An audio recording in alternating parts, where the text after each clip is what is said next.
Boa tarde a todas e todos os presentes. Imos compartir os próximos minutos nesa conferencia tradicional do programa Conciencia, hoxe co profesor Harald Thurhausen, Premio Nobel de Medicina do ano 2008. O programa Conciencia, como sempre hai alguén novo, creo que é obrigado a sinalar, é un compromiso da Universidade de Santiago, un compromiso que xa vai polo número 32 de premios Nobeles ou medallas Fields que acompañáronnos e hoxe acompáñanos o profesor Thurhausen como número, xa digo, 32, de poñer en contacto esta xente especial, esta xente excepcional dentro do mundo que nos tocou vivir, que fixeron traballos que permitiron mover as fronteiras do coñecemento e que contribuíron ao longo dos anos a facer o mundo que temos, a parte positiva, a parte boa do mundo que temos, e a sorte para a Universidade de contar co apoio, e temos que sinalar, e creo que debemos de facelo, de a cooperación que atopamos por parte do Consorcio da Cidade de Santiago dende o primeiro momento para levar a cabo o que era unha idea magnífica, non necesito mirar para ninguén, pero a idea magnífica convertir esa idea, ese sono nunha realidade que repítese ao longo destes anos e que, sin dúbida, contribúe a facer da Universidade e da cidade de Santiago certamente un lugar diferente, único, cun programa de recepción de premios Nobeles que non ten ningunha outra cidade ni comparte ningunha outra universidade española e, polo tanto, unha oportunidade única para a nosa sociedade de coñecer estas persoas, decía, excepcionais, sen dúbida, que fan posible traballar, que a ilusión de atopar sempre algo para facelo diferente. É recente a concesión do Premio Nobel ao profesor Thurhausen, falamos do ano 2008, cando outros dous referentes, probablemente nun ámbito que chegou máis a xente por o que supuso a enfermedade a que facía referencia o seu traballo, que era o SIDA, o profesor Montañero, o profesor Barres Incusí, o terceiro dos premiados, foi precisamente quen hoxe nos acompaña, quen é o protagonista, que atopou esa relación entre o virus do papiloma e o cancro do colo do útero. E, polo tanto, un descubrimento que supuso un achegamento a coñecer unha relación que se sospeitaba entre os virus e o cancro, pero certamente, en un caso concreto, pero de moita relevancia, que servirá sin dúbida para avanzar en moitas outras direccións nesta loita por a saúde. A saúde sempre representada por esa situación pasaxeira que o dito remata dicindo que non presaxia nada bo, pero con a axuda desta xente pois conseguiremos que ese pasaxeiro se converta nun espazo de tempo longo, moi longo. E, sin dúbida, decía, 9 anos consolidado o programa, mesmo nestes tempos de tantas limitacións, de tantas restriccións que permitiran seguir mantendo creo que é un exemplo do que hai que facer para manter a motivación nestes ámbitos. Lembrar tamén o éxito, porque, sin dúbida, se levamos 9 anos, se levamos 32 persoeiros recibidos aquí, eu, de todos eles, resaltar un, quizáis máis coñecido porque tivo unha repercusión no mundo do cine, que foi o profesor John Nash, Premio Nobel de Economía do ano 1994, cando noutro auditorio máis pequeno, pero que acolleu moitos deles con moito agarimo, o auditorio de Caixa Galicia, ali no Soto de Carreira do Conde, e as colas inmensas que rodeaban toda a manzana, que el mesmo sorprendeuse diso, mirando aos mozos e mozas, e algún máis maior, eu estaba ali tamén esperando, e non pude atopar espazo para escoitalo, dice, esperar nerviosos por ver non a un futbolista, nin a un cantante, senón a un sabio, pódense imaginar a miña alegría. Certamente, pois, reflexaba o sentimento de aprecio por parte de todos aqueles que se achegaban a escoitar un home singular como hoxe temos a sorte de ter aquí na persoa do profesor Harald Zurhausen, que durante prácticamente toda a súa vida profesional a exerceu no Centro de Investigación do Cancro de Alemania, que é o principal centro de loita contra o cancro de Europa.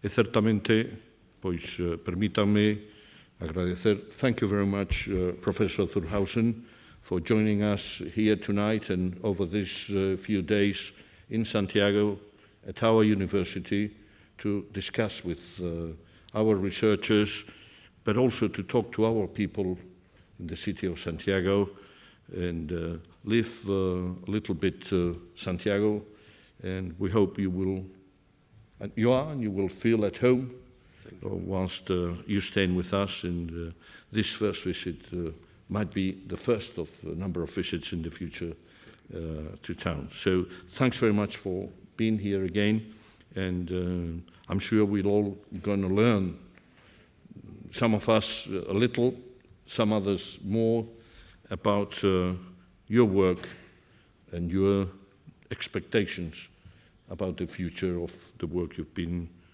doing, and we are so glad and happy, and we'll try to express it afterwards when you finish, but certainly it's been an honor to have you and to have your wife and your closest collaborator in your research joining us tonight here. Thank you very much. Máis nada, como seguimos o procedimento establecido xa e un e outro, primeiro falará o profesor Jorge Mira, a persoa que fai posible, fai posible, esperemos que siga facendo posible o programa Conciencia en Santiago, en a Universidade de Santiago, moito tempo, e o padriño do conferenciante, esa persoa de referencia na universidade que sempre buscamos para presentar, convivir e mesmo aproveitar o máximo posible o traballo con el, que é o profesor Juan Zalvide. Sen máis, profesor Jorge Mira. Moitas grazas, reitor, grazas pola presentación. Estaba ya facendo ali un aceno a unhas azafatas porque el necesita un traductor simultáneo, entón, está aceno aquí diante, vale, entón xa me quedo tranquilo. Bueno, despois destas cousas técnicas, que son as que hai que resolver de cando en vez, tócame en primeiro lugar saudar a xente da mesa, ao reitor, obviamente ao profesor Zurhausen, que é o punto sobre o que pivota toda esta iniciativa, por lo menos nesta visita, ao profesor Juan Zalvide, que me asistiu e asiste con tanta intensidade nestes días, autoridades, e permítanme ter un cariño especial para a profesora Ethel Michel de Villiers, que é unha das colaboradoras máis cercanas do profesor Zurhausen. Foi clave no descubrimento final, na fase final do descubrimento do virus do papiloma. E permítame tamén agradecer a presenza do reitor electo, profesor Villaño Rey, que en breve terá que asumir o mando da nave, e espero velo, como espero vervos a todos, en futuros actos do programa Conciencia. A min tócame basicamente dar as grazas, porque esta iniciativa é a suma de moitas pequenas pedriñas que van facendo un edificio moi grande, non? O reitor xa mencionou o Consorcio de Santiago. Hoxe o profesor Zurhausen estivo nun centro de educación secundaria, co cal estamos a comezar unha bonita relación para acercar a este tipo de figuras ao profesorado de secundaria, grazas ao Instituto Colexio Manuel Peleteiro. Grazas tamén a Nova Galicia Banco, porque nos está permitindo facer este acto neste auditorio tan fermoso, e ademais achega moitas facilidades técnicas, e tamén espero que este tipo de colaboración frutifique aínda máis no futuro. E, como non, o Servizo de Prensa da Universidade de Santiago, que hoxe fixo un esforzo enorme, porque pola mañán o profesor Zurhausen tivo 3 horas e 45 minutos de contacto cos medios sen parar. E que hoxe leva unha senda extenuante. De feito, el, desde que chegou onte, chegou o avión, fui arriba a habitación, baixou, porque xa tivemos encontros co reitor, encontros co alcalde, a cear, xa para a cama. Hoxe pola mañán entrevistas todo o tempo, xa nos movemos po Peleteiro po encontro cos estudiantes de secundaria, tivo unha horiña para descansar e agora está aquí, é dicir que eu non sei sequera se poderá entrar na catedral, porque mañán pola mañán ten o encontro cos investigadores no hospital. En calquera caso, é un home que é unha delicia, porque o contacto con el é do máis gratificante, pero ademais ten un aguante impresionante, o señor, non? E ademais é tan importante o que fai que ata aparece nos libros de texto. Isto doume unha profesora de secundaria de biología, é un libro de segundo de bacharelato onde xa aparece o seu nome como metido nos libros de texto, non? E é que o seu tema, sobre o que profundará despois Juan Zalvide, é algo que nos toca moi de cerca, como son as relacións sexuais, non? E tamén o cancro en xeral. Todo o mundo tivo alguén seguramente cercano afectado pola doenza, pero que ademais o tema que trata salta moitas veces aos medios. Hoxe, por exemplo, na rolda de prensa falábase do famoso caso de Michael Douglas, que tivo un cancro na gorsa por meter a boca nese sitio onde estás pensando, non? Entón, este tipo de cousas realmente chaman moita atención. Como decíamos tamén os periodistas, non fai falla explicar con moito detalle o que el fai, porque as achegas son contribucións que todo o mundo pode entender. Eu non podo dicir máis que foi un placer estar en contacto con todo o seu equipo durante un ano, porque esta visita levase preparando máis de un ano. Despois de un ano, isto casi como un embarazo longo, non? Que hoxe ten aquí o seu culmen. Entón, non me queda máis que agradecerlle ao profesor Zurhausen a súa visita aquí. Grazas. Bueno, señor rector, autoridades, todo el mundo, yo creo que lo primero que hay que hacer en estos casos es agradecer la oportunidad de estar aquí.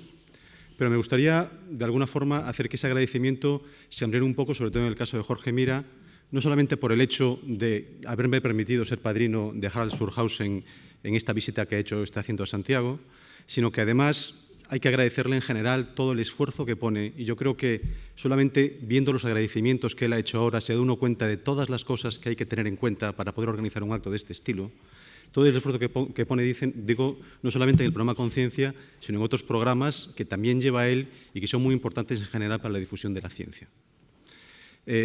También tengo que agradecer, y muy especialmente, al profesor Harald Zurhausen por estar aquí.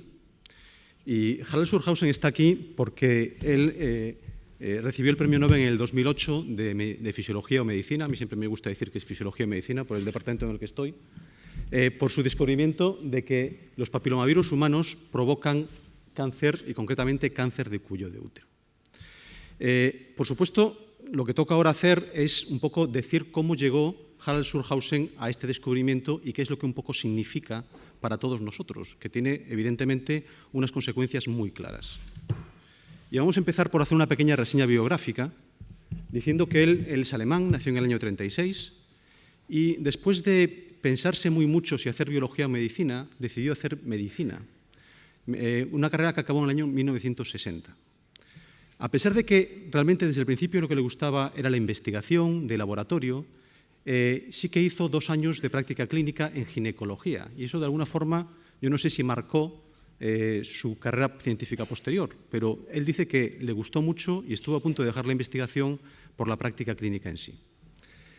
A pesar de eso, volvió a la investigación, y volvió a la investigación en Düsseldorf, en un departamento de microbiología, ya empezando a estudiar virus, que sería su tema de investigación durante toda su vida científica. Esto fue hasta el año 65, en el que tuvo la oportunidad de irse a Estados Unidos, y allí estuvo en un laboratorio muy bueno de 2 alemanes, los Henle, que habían salido de Alemania durante la etapa nazi. Allí aprendió los rudimentos o la mecánica de biología molecular que le serviría para sus posteriores descubrimientos, y empezó a trabajar en un virus que se llama el virus de Epstein-Barr. Entre eso y después, cuando volvió a Alemania, hizo bastantes descubrimientos importantes sobre este virus.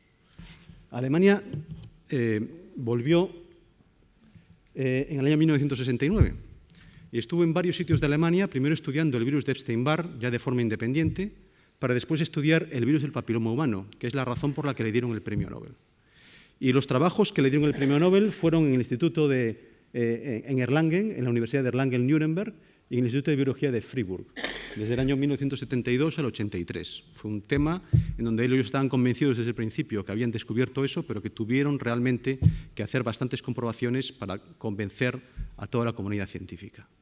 A partir del año 83 fue director del Centro Alemán de Investigación del Cáncer hasta su retirada formal en el año 2003. Y digo formal porque a partir de ahí él sigue trabajando de forma activa, yo creo que dando bastante la lata a la gente de su laboratorio diciendo los experimentos que hay que hacer, y también es activo desde otros puntos de vista, por ejemplo, es editor de revista científica.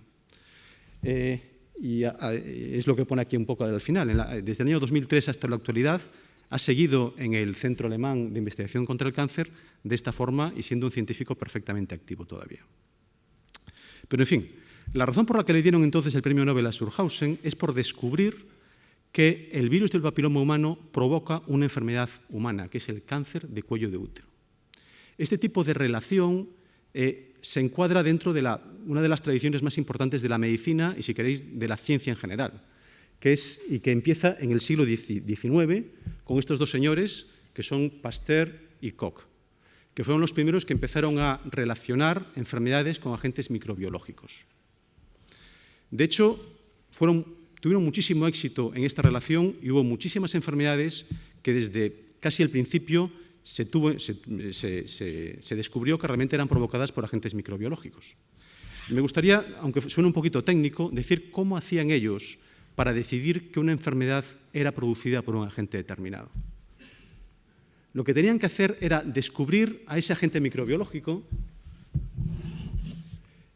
en el sitio que estaba enfermo, en el órgano enfermo de la gente enferma, pero no en la gente que estuviera sana. Tenían que ser capaces de aislarlo y, después de aislado, tenían que ser capaces de inyectarlo en un animal de experimentación y que ese animal desarrollara también la enfermedad. Esto era un poco lo que se consideraba el estándar oro para decir con seguridad que algún agente microbiológico estaba provocando una enfermedad. Insisto en que tuvieron mucho éxito. Y fue una de las grandes revoluciones médicas, evidentemente, de todos los tiempos. Sin embargo, había una enfermedad que de alguna forma se le resistía. Y esta enfermedad era el cáncer, que por supuesto era y sigue siendo muy importante. Era muy difícil, utilizando estos criterios, encontrar algún tipo de agente microbiológico que pudiera provocar claramente el cáncer. Y de hecho no fue hasta 1911 cuando un investigador que se llamaba Peyton Roos descubrió que había un cáncer que sí que era provocado por un agente microbiológico, y concretamente por virus. ¿Qué es lo que pasa? Que este cáncer era un cáncer de pollos. Esto fue muy importante desde el punto de vista histórico, fue muy importante desde el punto de vista metodológico, porque estudiando muchos años después este tipo de virus que provocan estos cánceres, fue como se descubrieron los llamados oncogenes. Y por tanto fueron una ventana para ver cómo se producían cánceres, fueran provocados por infecciones o no. Sin embargo, a pesar de que se siguieron haciendo experimentos de este estilo, no se descubrió ningún cáncer humano, en muchos años por lo menos, que cumpliera estos criterios. Y se empezó a pensar que realmente aquello que podía pasar en animales no tenía por qué pasar en seres humanos, y que el cáncer humano era una cosa distinta. Sin embargo, en la segunda mitad del siglo XX, gracias, entre otras, y muy importantemente al trabajo de Surhausen, se empezaron a descubrir cánceres que sí que eran provocados por agentes microbiológicos. Y el primer cáncer en el que esto se descubrió fue en un linfoma que se llama el linfoma de Burkitt, que aquí no es tan importante, pero es muy importante en regiones tropicales de la Tierra. Una de las cosas que hizo Surhausen fue descubrir que los cánceres que tenían, o los linfomas de Burkitt, tenían el ADN del virus del Epstein-Barr dentro de ellos, prácticamente todos. Y eso contribuyó y mucho a decidir o a decir que efectivamente este tipo de linfoma era provocado por un virus en concreto. Probablemente fue el primer caso donde se descubrió que realmente un cáncer humano era provocado por un virus determinado.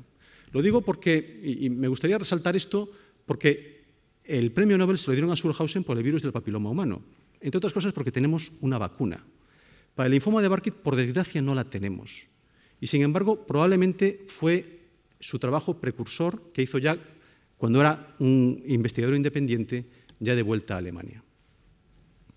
Después de trabajar en el virus de Epstein-Barr y hacer todo ese tipo de contribuciones tan importantes, decidió pasar a otro tipo de virus, que es el que le hizo más famoso, o más bien a otro tipo de cáncer.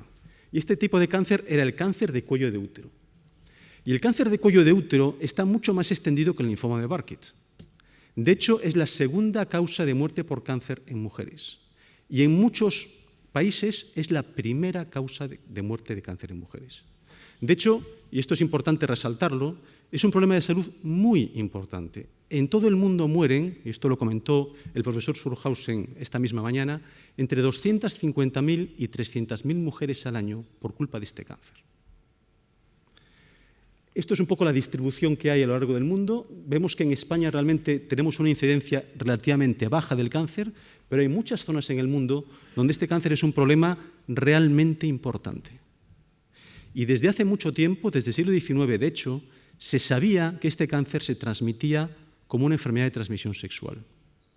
Y esto fue una de las cosas por las cuales Surhausen, que por supuesto se conocía su literatura y sabía un poco qué es lo que se había hecho al respecto, empezó a investigar este tipo de cáncer. De hecho, no fue el primero en hacerlo, pero todos los intentos que se hicieron anteriormente habían sido bastante poco exitosos. Y él empezó intentando ver si era el virus del herpes, el mismo que nos produce las erupciones labiales, el que lo producía, pero no tuvo ningún éxito y no encontró el virus del herpes en estos cánceres. Entonces decidió, también basado en estudios bibliográficos bastante exhaustivos, en intentar ver si los virus del papiloma, que son los mismos virus que producen las verrugas, podían estar en esos cánceres de cuello de útero. Y esto lo hizo, y esto fue lo que le dio el premio Nobel. Esto es un resumen del experimento clave que realizó, y es un experimento en el cual él lo que detecta, y no voy a entrar en partes técnicas, pero técnicamente fue muy complicado con la tecnología de la época hacerlo. No podían ni siquiera, para el que tenga un poco más de interés en biología, clonar la sonda que utilizaron, tenían que utilizar el virus sin haberlo amplificado para nada. Bueno, pues lo que hicieron fue detectar el ADN del virus, por la técnica llamada de Southern Blot, en los cánceres humanos de cervix. Además de los problemas técnicos por la tecnología de la época, hay que tener en cuenta que en realidad los cánceres o los virus que provocan este tipo de cáncer son distintos que los que provocan las verrugas que él utilizaba para comprobar si había el ADN así.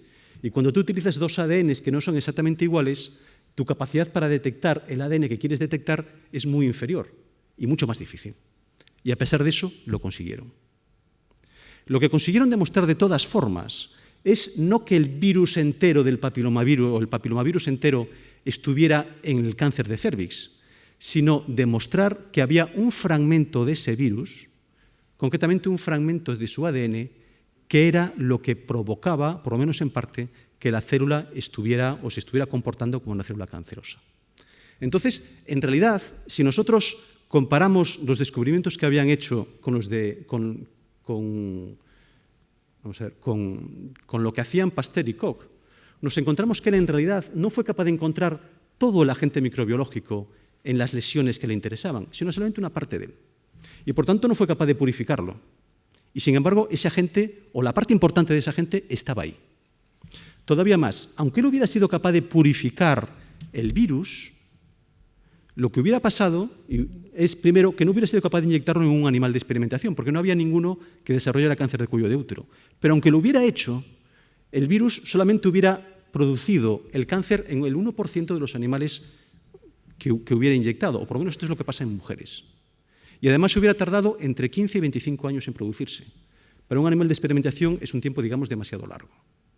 Por tanto, era imposible haber encontrado el agente microbiológico utilizando un poco el estado mental de Koch y de Pasteur. Hizo falta un paradigma distinto para poder hacerlo. Y eso también fue una parte muy importante de la investigación que llevó a cabo Harald Schulhausen. Lo que nosotros pensamos que ocurre, o bueno, lo que sabemos que ocurre ahora, es que el virus llega al cuello uterino y lo que hace es infectar a la célula. Y aquí tenemos el ADN del virus, que es circular y muy pequeñito, se mete en el ADN de la célula y hace que se divida. Y esto provoca una cosa muy parecida a una verruga. Y de hecho es el mismo sistema por el que se producen las verrugas. Hay demasiadas células porque se dividen cuando no deben. Pero eso es benigno, eso no pasa nada. Y eso es lo que pasa en la mayoría de las veces que alguien se infecta con este virus. Sin embargo, de vez en cuando hay un accidente y un fragmento de este ADN se parte del virus de una forma completamente inespecífica y se introduce en el ADN de la célula. Entonces este ADN queda en las células de una forma estable durante todos los años que la célula sobreviva. Y en sus células hijas también, por supuesto. Y este es el problema. Si este fragmento de ADN codifica los genes adecuados, esto hace comenzar a la célula el camino que le va a llevar a convertirse en una célula cancerosa. Por tanto, en realidad, el cáncer no se produce siempre que que se infecta una persona con el virus, se calcula en un 0,8% de las ocasiones. Pero es que un 0,8% es muchísimo si lo que se trata es de que se desarrolle un cáncer. No solamente eso, sino que este tipo de descubrimientos llevaron un poco a cambiar también la mentalidad de la gente y a decidir que realmente podía haber cánceres que eran provocados por infecciones. Y hoy en día se sabe que se sepa, y esto es una diapositiva que le he robado al propio Harald Schulhausen, aproximadamente el 20% de los cánceres son provocados por agentes infecciosos. Esto es 1 de cada 5, nada menos. Esto es muy importante, no solamente desde el punto de vista académico, sino porque si nosotros conocemos una causa de cáncer y sabemos que esa causa es infecciosa, podemos hacer algo al respecto. Podemos tratar la infección o, como en el caso del papilomavirus, podemos hacer una vacuna. Esta vacuna hoy en día se está poniendo a las mujeres o a las chicas de 14 años de edad. Se estaba haciendo en 3 dosis, se hace ahora en 2. También esta mañana nos ha dicho que eso es perfectamente consecuencia de los estudios científicos que se han realizado. Y gracias a esto esperamos que en unos años, de latencia que hay desde que hay la infección hasta que el cáncer se produce, podamos realmente acabar con el cáncer de cuello de útero como un problema de salud serio. Todo esto, insisto, 250.000 de mujeres que mueren al año todos los años, y estos son muchos años después, ha sido posible gracias a la investigación en su momento pionera de Harald Schulhausen, que va a hablar a continuación.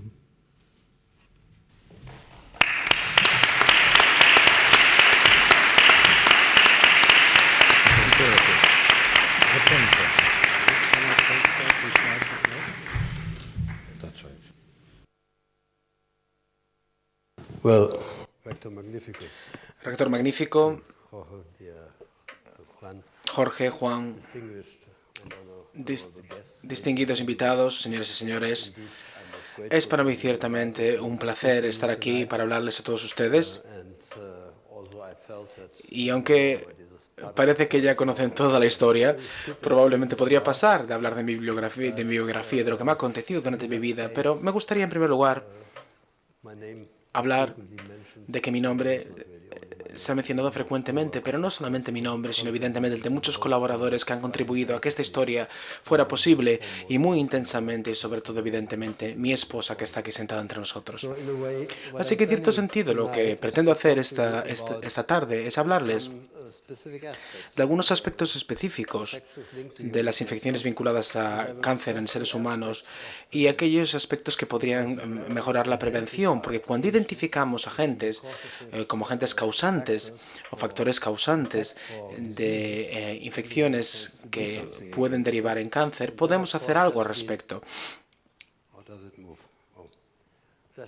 Y esto evidentemente ha sido algo que podemos observar en el caso de la erradicación de la viruela,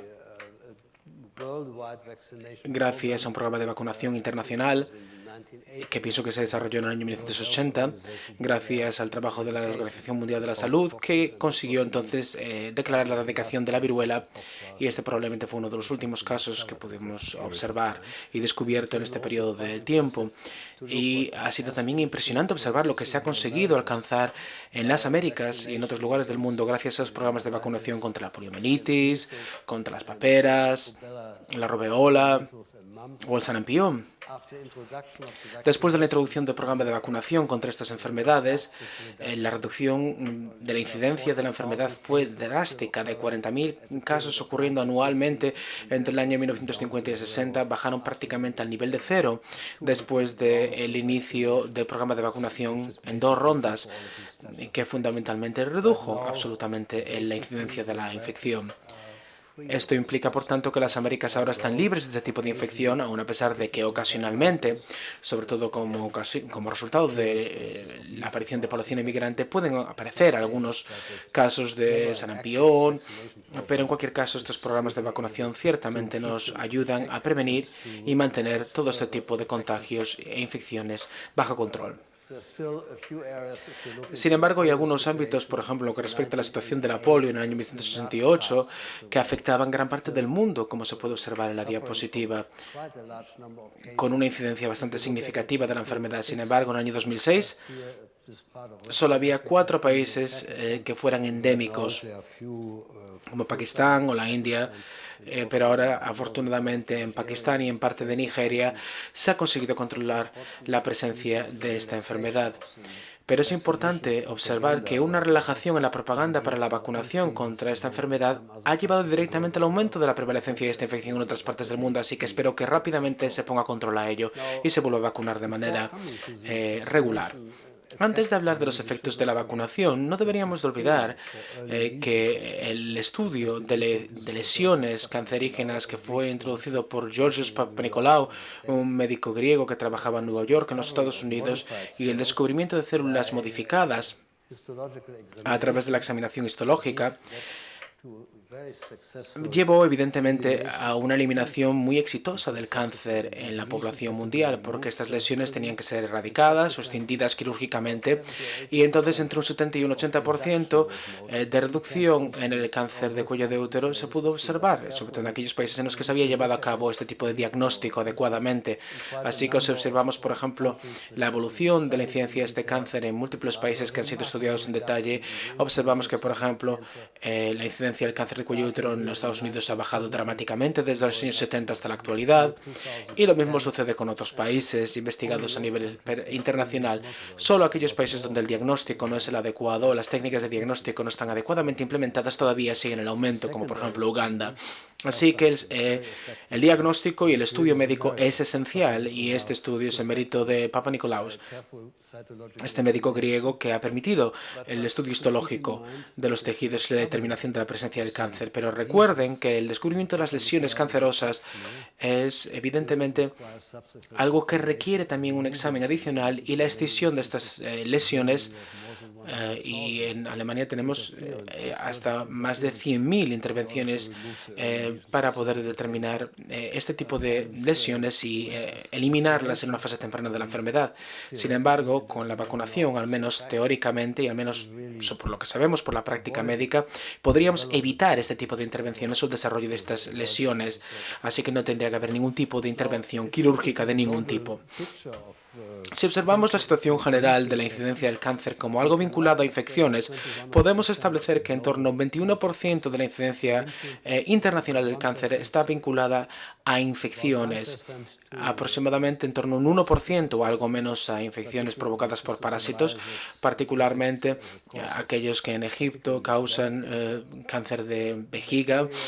También la bacteria Helicobacter pylori, que ha sido uno de los agentes causantes más importantes determinados vinculados con el cáncer gástrico, y en torno a 64% están vinculados en la infección vírica. Y aquí en esta diapositiva observamos con mayor detalle la naturaleza de estos parásitos, bacterias y virus, concretamente aquellos virus que provocan cáncer habitual en seres humanos como la hepatitis B o el virus del papiloma humano, y sabemos por tanto que la vacunación tiene un efecto preventivo muy importante. Hay otros virus donde todavía tenemos trabajo que desarrollar, en donde todavía se identifican problemas, como por ejemplo el virus del herpes de tipo 8, que ocasiona algunos sarcomas, sobre todo en pacientes que sufren de SIDA, y se trata evidentemente de neoplasias muy graves y malignas, y por tanto es importante identificar este tipo de virus que actúan en condiciones de inmunosupresión grave.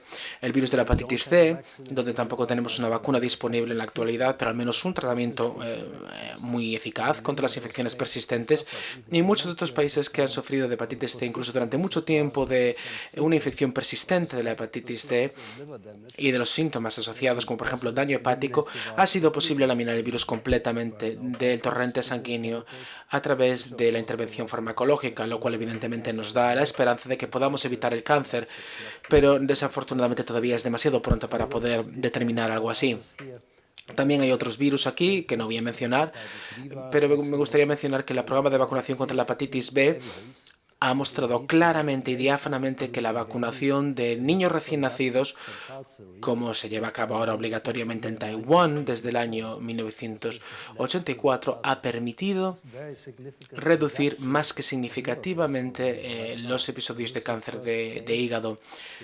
Así que es el primer caso en el que ciertamente una vacuna que fue inicialmente desarrollada para evitar los síntomas asociados con la hepatitis B, es decir, la hepatitis propiamente dicha y su sintomatología, al final, aún no desarrollada con la idea de prevenir el cáncer, se acabó convirtiendo en una vacuna de prevención del cáncer gracias al mérito de estas dos personas aquí presentes en la diapositiva y otras que también estaban involucradas en los estudios iniciales. En el caso del virus del papiloma humano, la situación no está tan avanzada porque todavía hay años por delante de investigación, pero lo que sabemos es que la expresión de un gen específico del virus del papiloma humano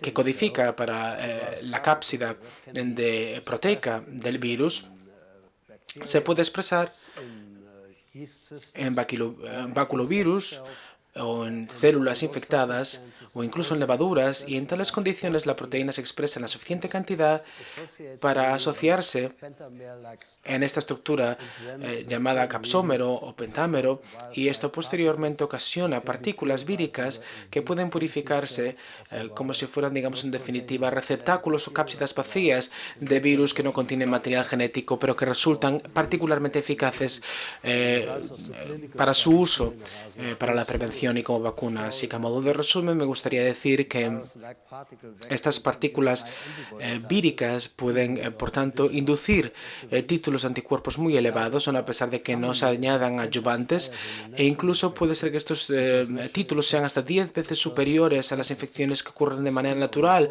porque esto se observa, digamos, en las superficies mucosas, y el sistema inmune particularmente no es muy reactivo bajo esas circunstancias a los antígenos en cuestión, pero si se inyectan estos antígenos directamente al paciente, esto permite una persistencia y resistencia durante largo tiempo, al menos durante 10 años después de la vacunación primaria, y probablemente a través de titulación podamos determinar que la cantidad de anticuerpos presentes podría llegar a prolongarse durante 10 o 5 años más, dependiendo de los casos, en una proporción detectable, y no se han observado e identificado efectos secundarios significativos, a pesar de que la prensa y aquí también en España se ha hablado de efectos secundarios y de posibles casos como por ejemplo de trombosis después de la inoculación de la vacuna. Se han llevado a cabo estudios que han comparado una enorme cantidad de chicas vacunadas, particularmente en el caso de Australia. Estamos hablando de más de 100.000 casos. Demostraron con claridad que podemos calcular que existe un efecto secundario cada 100.000 dosis de vacuna inoculada. Por tanto, esta es una proporción que es muy baja de efectos secundarios y efectos colaterales indeseables que permiten, por tanto, seguir aplicando esta vacuna a niños y niñas y que demuestra claramente que sigue siendo una vacuna muy segura. Y lo que sabemos con certeza es también que el efecto de protección proporcionado por esta vacuna a mujeres previamente no expuestas al virus alcanza prácticamente el 100%, al menos para aquellos tipos del virus presentes en la vacuna. Y, por tanto, sirven para prevenir infección y, evidentemente, la posibilidad de desarrollo de lesiones precursoras de cáncer de cuello de útero. Es decir, las lesiones precursoras de cáncer de cuello de útero están siendo prevenidas por este programa de vacunación y parece claro que, por tanto, esto es una justificación más que real para la expectativa de que el cáncer se prevenga también. Tendrá que llegar el momento en que podamos, por tanto, determinar que esto ocurra, pero probablemente desde el 2006 hasta la actualidad todavía no tenemos tiempo suficiente para obtener datos que sean significativos desde el punto de vista estadístico sobre el desarrollo de un programa de prevención del cáncer de cuello de útero, pero probablemente en 10 o 15 años podamos decir algo diferente al respecto. En cualquier caso, el desarrollo de estas vacunas nos permite la prevención de cáncer específico a través de un programa de vacunación y la pregunta interesante que nos podemos formular en lo que respecta a la situación del virus de papiloma humano es que ¿será posible erradicar o no este tipo de infección? La respuesta es sí, pero esto requiere un esfuerzo de coordinación internacional, como tuvimos, por ejemplo, en el caso de la viruela, de tal manera que se vacune a chicas antes de que alcancen su madurez sexual. Porque después de que esto ocurre, evidentemente una vez que sean infectadas por esta agente, la vacuna prácticamente no tiene efecto o un efecto muy reducido. Pero si queremos alcanzar esto dentro de un periodo de tiempo relativamente pequeño, también se requiere la vacunación de los chicos. Sé que para algunos miembros del público puede resultar extraño que se vacune a los chicos contra la posibilidad de desarrollo de cáncer de cuello de útero, pero por otro lado, también suelo decir que habitualmente si solo vacunásemos a los chicos, más que probablemente prevendríamos más casos de cáncer que únicamente vinculando a las chicas, porque en la mayor parte de las sociedades a nivel internacional, los hombres entre 15, 30 y hasta los 40 años tienen más parejas sexuales que las mujeres generalmente y, por tanto, pueden ser transmisores más activos del virus. Aún a pesar de que también se pueden desarrollar otras formas de cáncer que estén vinculadas también con el virus de papiloma humano, como por ejemplo carcinomas orofaringios que se están desarrollando rápidamente en muchas partes del mundo, particularmente en grandes ciudades, y también evidentemente cánceres anales o incluso cáncer genital externo también en hombres vinculados a esta infección, aun a pesar de que ocurren con una frecuencia mucho más baja que en las mujeres. En definitiva, esto demuestra un aspecto que había sido difícil de entender hace tiempo, es decir, estamos hablando de periodos de latencia muy largos que pasan entre la infección primaria y el desarrollo del cáncer. Este sería más o menos, digamos, el momento de la infección primaria y puede llevar hasta 60 años en algunos casos para que esto ocurra. Por tanto, ¿por qué ocurre? ¿Por qué no tenemos algún tipo de cáncer que directamente desarrolle una neoplasia maligna después de la infección de un agente potencialmente carcinógeno? Bueno, la respuesta proviene de una enfermedad muy rara que tiene un nombre muy complicado.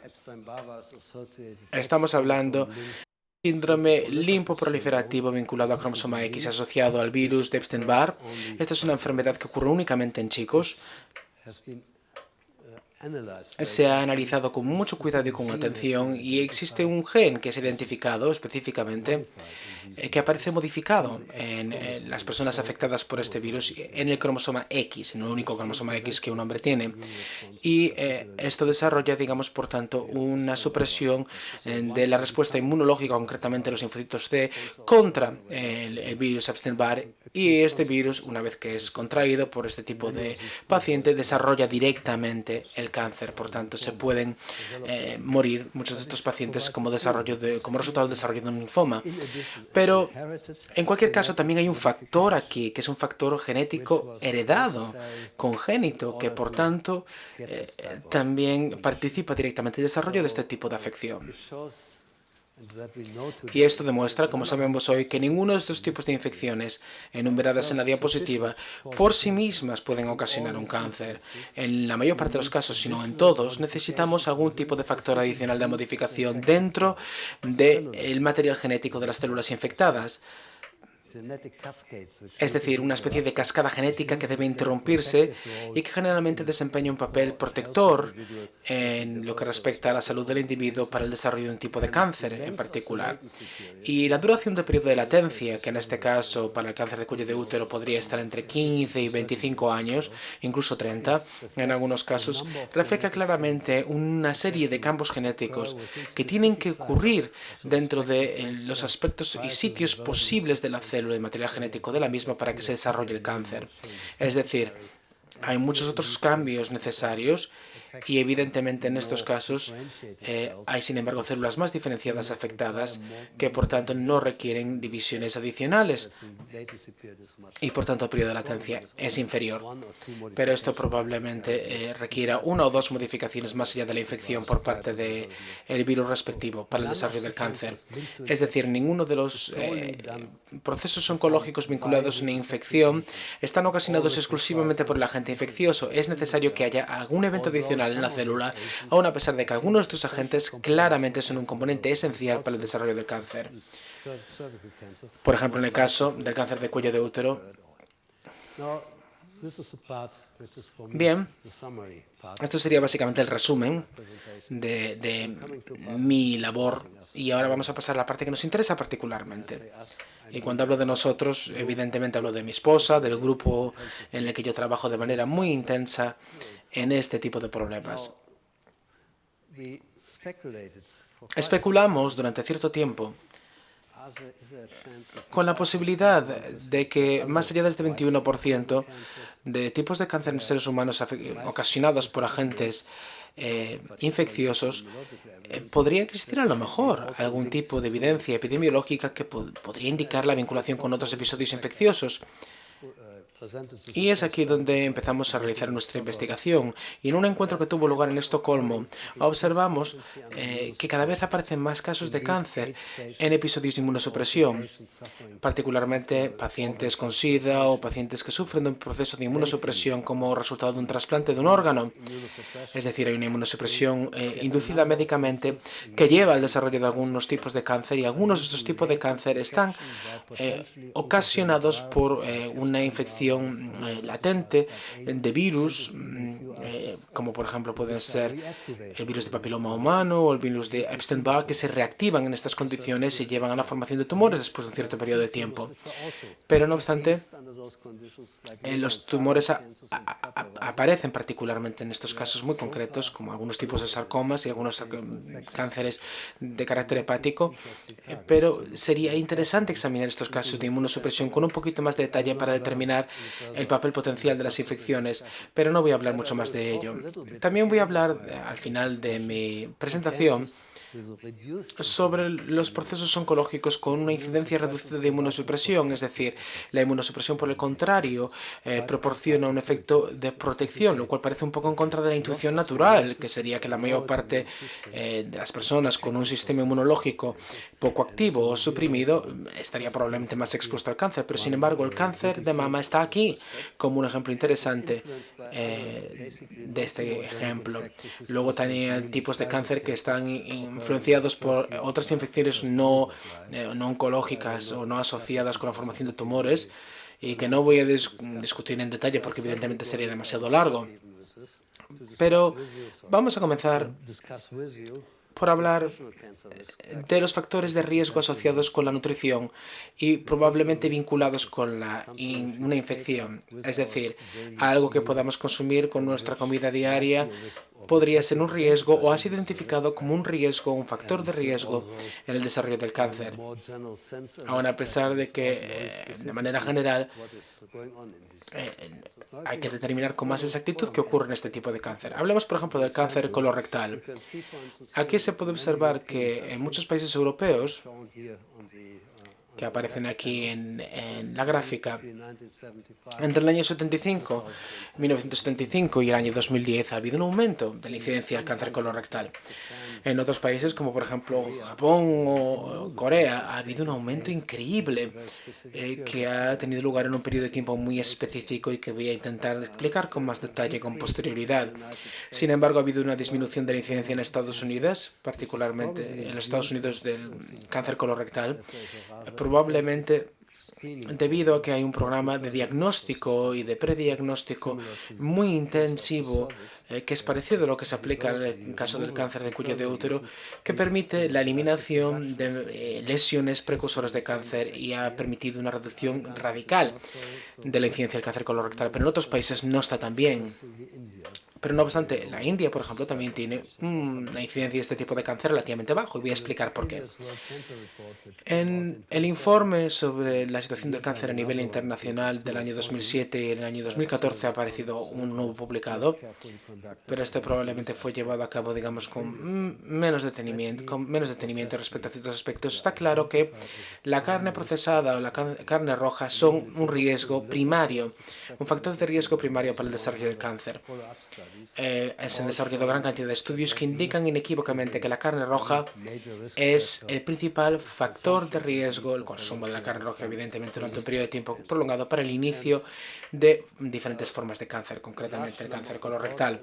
También una gran cantidad de estudios ha descrito que la incidencia puede aumentar entre un 20 a un 30% cuando se consume carne roja o carne procesada. Es decir, estamos hablando de ternera, estamos hablando de embutidos, carne procesada, etc. Y parece particularmente específica concretamente a la ternera. En países con un elevado consumo de la carne roja, como por ejemplo Argentina, Uruguay, Nueva Zelanda y otros, y también muchos países europeos, evidentemente España, tienen un elevado consumo de la carne roja y todos ellos tienen una incidencia elevada del cáncer colorectal.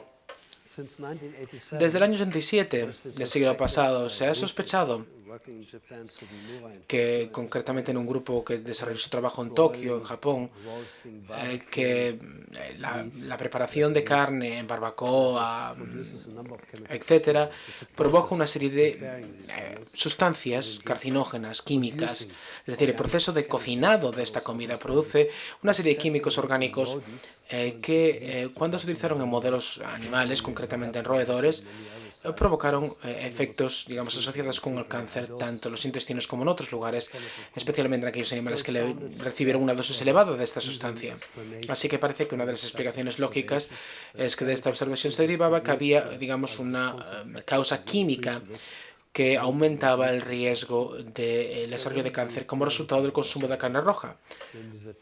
Pero el consumo del pescado, por el contrario, durante un tiempo prolongado, también preparado en barbacoa, asado o de cualquier otra manera, o incluso el consumo de la carne de ave, por ejemplo el pollo, concretamente en algunos países, como fuente principal de alimento, fuente principal de proteína, preparada de la misma manera, ocasionando los mismos carcinógenos químicos, incluso a dosis más elevadas en algunas ocasiones, de lo que ocurre con la carne roja.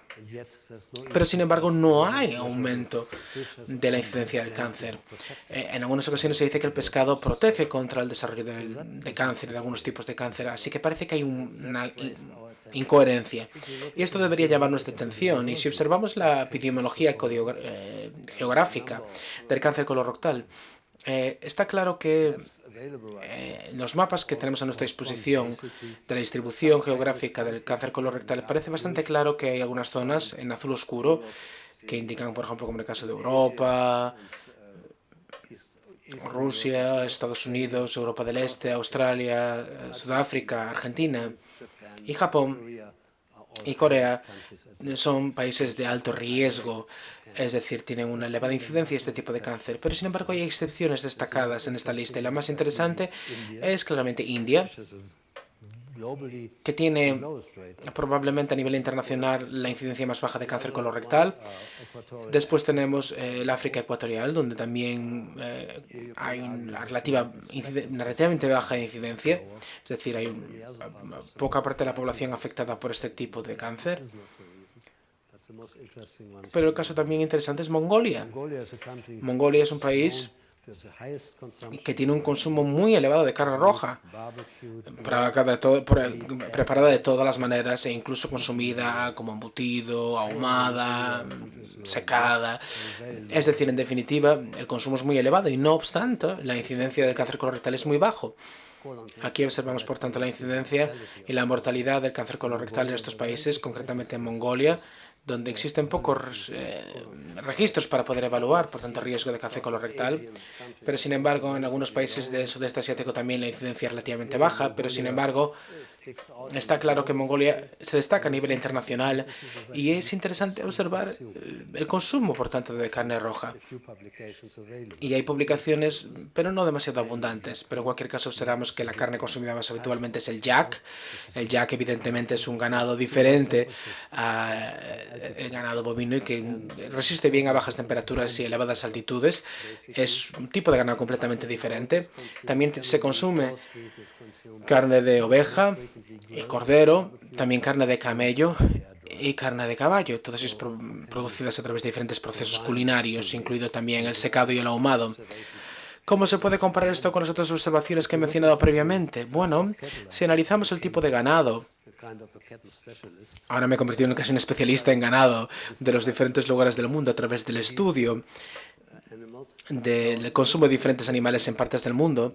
Aquí tenemos, por ejemplo, el ganado típico en Asia o incluso también en Europa, es decir, concretamente creo que a lo mejor puede ser ganado taurino. Aquí tenemos el cebú, que está en la India, los búfalos acuáticos que están en algunas zonas del sudeste asiático también, y el yak, que ya he mencionado, se consume en Mongolia y que evidentemente genéticamente es muy diferente al resto de ganado habitualmente criado en el resto del mundo. Si observamos, por tanto, la distribución del tipo de ganado a nivel internacional, observamos claramente que prácticamente todos aquellos países con elevada incidencia de este tipo de cáncer consumen concretamente este tipo de ganado. Es decir, concretamente otros tipos diferentes de ganados también no ocasionan un cierto riesgo, pero sin embargo el cebú, por ejemplo, que es particularmente frecuente en África, en torno al Ecuador, parece no ser un factor de riesgo y el yak evidentemente no lo es en absoluto. Y en otras partes del mundo, como ya he mencionado previamente, parece claro por la distribución que este tipo de ganado, el ganado vacuno, tiene un efecto directo sobre el desarrollo de cáncer. Desde hace ya mucho tiempo sabemos que en los seres humanos tenemos una serie de virus que tienen un periodo de vida, es decir, por ejemplo, los poliomavirus, que tienen múltiples variaciones y diferentes tipos de cepas, los adenovirus y otros que tienen, digamos, un potencial carcinógeno, pero sin embargo no ha habido una demostración científica convincente de que estos desarrollen el cáncer en seres humanos. Sin embargo, si los transmitimos a roedores o en otros casos también en simios, aparece sin embargo la aparición de cáncer, concretamente incluso gliomas cerebrales y otros tipos de tumores en los hámster y otros tipos de roedores. Y esto ciertamente nos llevó a pensar si podría ser posible que algunos de los animales domésticos con los que vivimos diariamente o que tenemos en nuestro hogar tienen virus semejantes que podrían estar evidentemente distribuyendo en el entorno a través de su saliva o sus heces, que son tal vez no carcinógenos en su especie propiamente dicha, pero sin embargo podrían llevar a la infección o al desarrollo de formas de cáncer en otras especies donde no pueden replicarse y evidentemente estas especies podrían desarrollar cáncer. No es una regla, evidentemente, pero las propiedades carcinógenas de los virus específicamente se expresan en condiciones muy concretas donde el virus ya no se puede replicar, pero sin embargo puede expresar algunos genes específicos. Y esta fue la idea que llevó a la historia de nuestra sospecha Es decir, una relación entre, por ejemplo, concretamente el ganado vacuno y este tipo de desarrollo de cáncer, concretamente el cáncer colorectal. Volvamos nuevamente al caso de Japón y de Corea. Aquí tuvimos un aumento más que significativo, sobre todo 20 años después del fin de la Segunda Guerra Mundial, de una tasa relativamente baja, que probablemente no se había medido adecuadamente en aquella época, y 20 años después en Corea, 20 años después de la guerra coreana. Y esto, por tanto, vino seguido por un aumento significativo de la incidencia del cáncer colorectal. ¿Qué ha ocurrido en estos países? Hemos observado que el consumo de cereales, si analizamos los últimos años, entre, digamos, el cambio de la situación en los dos países, observamos que las curvas se superponen en lo que respecta a la reducción del consumo de cereales y ha habido un aumento considerable del consumo de carne. El Ministerio de Agricultura japonés nos ha proporcionado algunos datos sobre el aumento más que significativo del consumo de carne y de la importación de carne, concretamente carne de vaca, ternera, pero también ha habido importación de otras especies,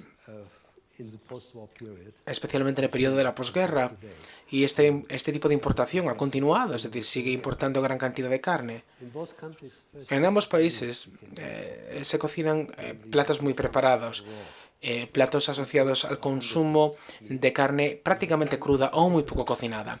Particularmente este plato, el shabu shabu, que es como una especie de fondue de carne, donde lo que hacemos es filetear la carne, concretamente carne de ternera, y se sumergen en agua hirviendo con aceite, y de tal manera que el consumo es relativamente crudo. Y aún a pesar de que es delicioso, la preparación ciertamente no conlleva gran cocinado de la carne. El sashimi se servía anteriormente únicamente sobre base de pescado crudo, pero sin embargo el sashimi aparece muy frecuentemente fabricado también con ternera cruda, marinada, sukiyaki, que yo mismo no lo he consumido en Japón, pero sin embargo parece bastante popular. Nuevamente es lo mismo, es filetitos de ternera prácticamente crudos.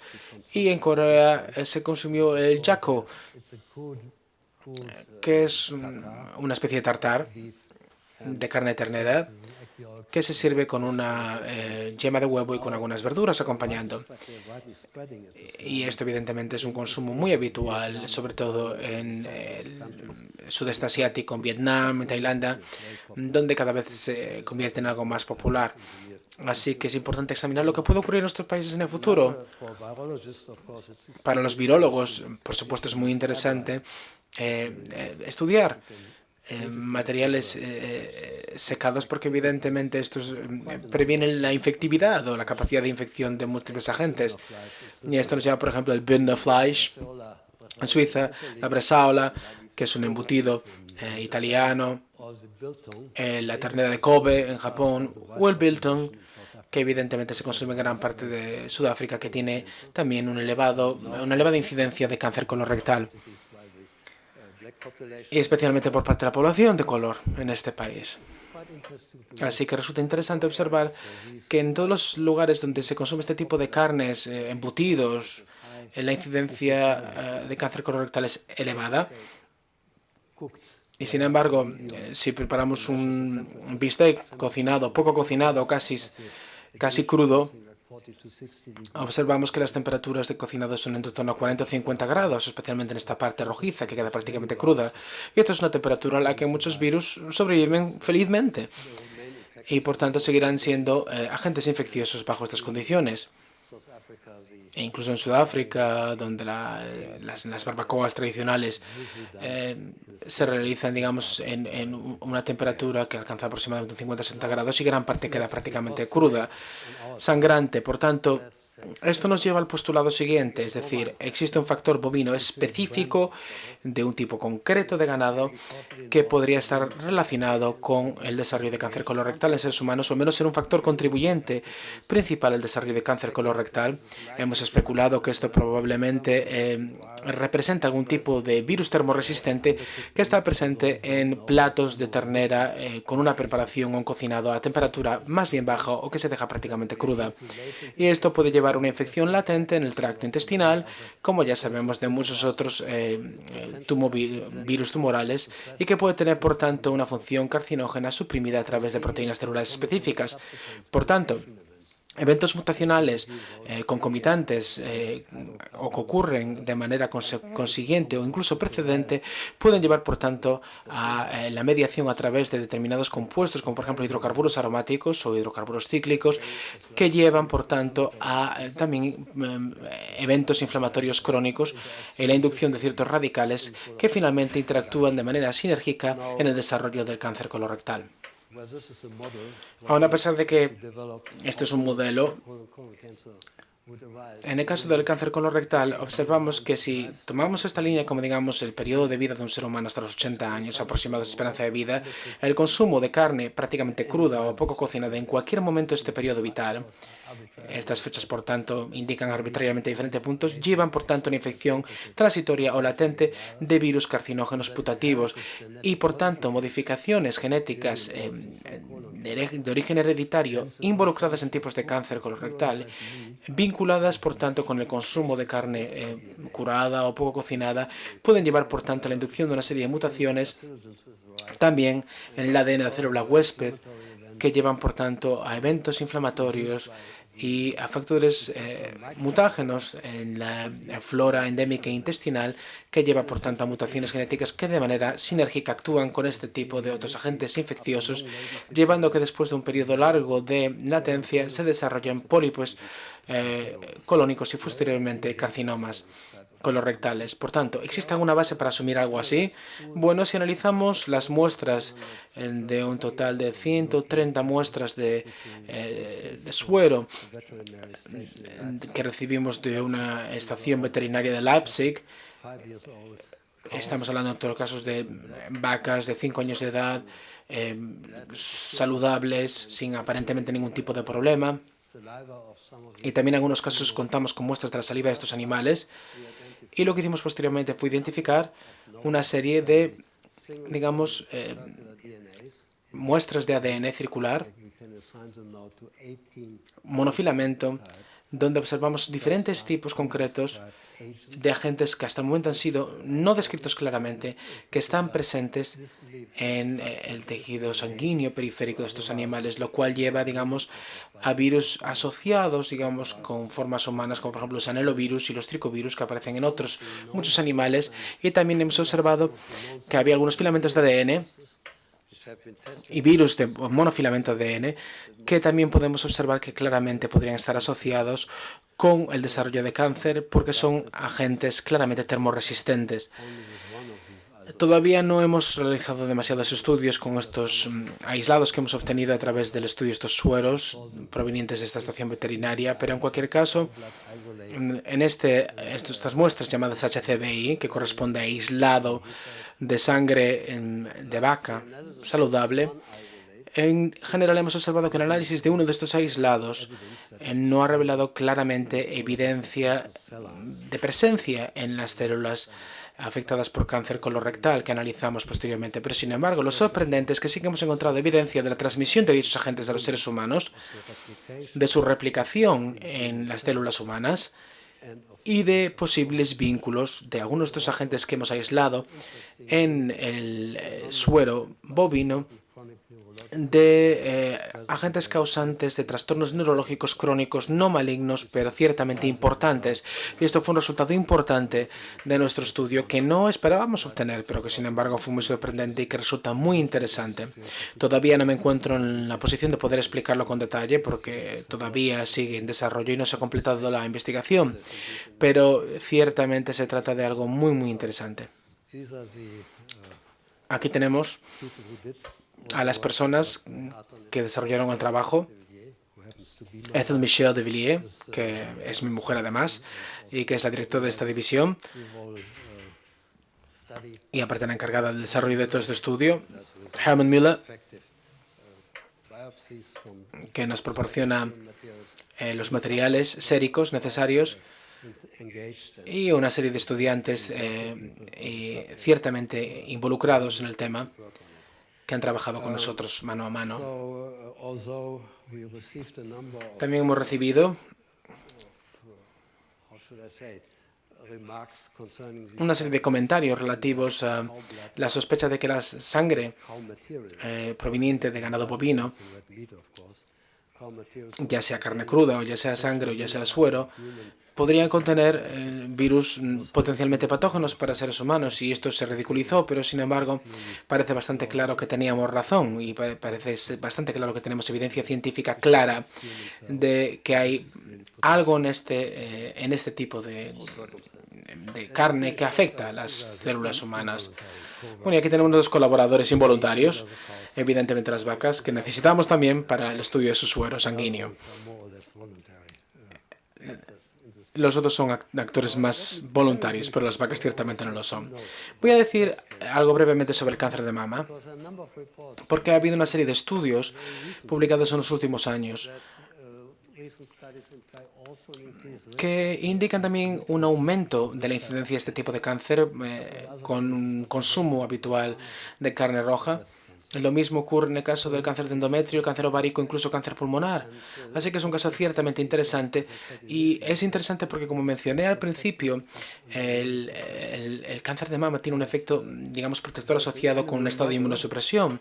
Y existe un modelo animal para el cáncer mamario, concretamente en roedores, que fue descubierto en el año 38 por John Bittner en los Estados Unidos, que lo que hizo fue transmitir a los ratones recién nacidos un factor oncogénico, y el factor, por tanto, se instala en el tracto intestinal de los roedores y acaba por también infectar a los linfocitos y ocasiona, por tanto, placas intestinales que llevan a la estimulación activa de estas células del proceso inmunológico, generando lo que se llama un superantígeno y provocando una gran cantidad del virus. Esta cantidad de virus, por tanto, se distribuye en el flujo sanguíneo, se alcanza una elevada concentración y parece ser un factor ciertamente decisivo a que esto llegue, y por tanto, a las células mamarias de la glándula mamaria, que son infectadas por este virus y que, por tanto, modifica su regulación genética y la expresión de los mismos, y que lleva, por tanto, particularmente en los roedores en fase de lactancia, a la formación de tumores en la glándula mamaria. Es un modelo ciertamente interesante porque en los ratones inmunosuprimidos, curiosamente, las células productoras de superantígenos parecen afectadas, por tanto, por esta inmunosupresión, y por tanto reducen la producción de antígenos por parte de estas placas de Peyer que se forman en el tracto intestinal de los ratones inoculados con el agente carcinógeno, y parece, por tanto, que llegan menos virus a las células afectadas por este proceso oncológico que son las células de la glándula mamaria. Así que podría resultar que, concretamente en el caso del cáncer de mama en los seres humanos, pudiera tener algún tipo de comportamiento semejante, es decir, que en un estado de inmunosupresión, se previene la transmisión de algún tipo de agente carcinógeno que es transmitido en el sistema linfático y que lleva eventualmente al desarrollo del cáncer de mama. No sabemos si es exactamente lo mismo y no sabemos si los agentes van a ser localizados o no en el desarrollo del cáncer de mama, pero sabemos que al menos un estado de inmunosupresión está asociado como factor preventivo. Lo mismo ocurre en lo que respecta a la elevada incidencia del cáncer de mama, observada aquí en diferentes países, y con la incidencia relativamente baja de cáncer colorectal en mujeres en algunas partes del mundo. Aquí tenemos Norteamérica, Europa y Asia, que son principalmente los focos de nuestro interés, donde observamos, por tanto, la incidencia de cáncer colorectal en mujeres, pero sin embargo hay diferencias nuevamente, y estas diferencias se pueden observar en particular en la India, donde el cáncer colorectal, como ya hemos mencionado previamente, tiene una incidencia baja y que se mantiene durante el tiempo, pero sin embargo el cáncer de mama está aumentando de una manera más activa. Es decir, hay una diferencia clara entre el comportamiento epidemiológico de estos dos tipos de cáncer. Y si observamos el caso de Mongolia, podemos observar que en los últimos años ha habido un aumento ligero de la incidencia del cáncer de mama. Y curiosamente, la cantidad de productos cárnicos consumidos en Mongolia se vienen consumiendo sobre todo en los últimos 10 o 20 años, introducidos sobre todo a través de la población urbana, no tanto la población rural. Entonces, si comparamos la población urbana con la población rural, observamos que en la población urbana, debido a la introducción de estos nuevos productos cárnicos de origen vacuno, podría tener una relación directa con el aumento y la incidencia de este cáncer, mientras que, sin embargo, la población rural se mantiene a niveles estables. Es decir, estos datos sugieren algo, pero no demuestran nada en lo que respecta a la incidencia del cáncer de mama.